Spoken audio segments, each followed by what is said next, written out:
Hi, ako si RJ. At ito ang kwento ko ng kaganapan ng daang pandemic. LDRMU. Haha.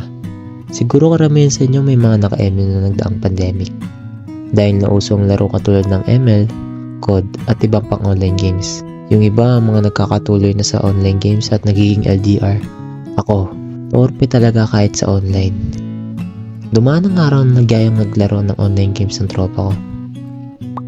Pre, ML tayo, sama mo MU mo. Napatulala na lang ako at di ko alam kung ano isi-chat ko. Sinabi ko na lang na wala akong MU eh. Di uso sa akin yung mga ganyan. Sus, sabihin mo, torpe ka lang. Bakit di ka maghanap ng mga ka-MU sa online game? Sige pre. Sinabi ko lang yun para maging astig ako. Pero ang totoo, torpe lang talaga ako. Dumating ang araw na nakikita ko sa FB na isa-isa nagkaka-MU yung mga tropa ko. At inggit na ako.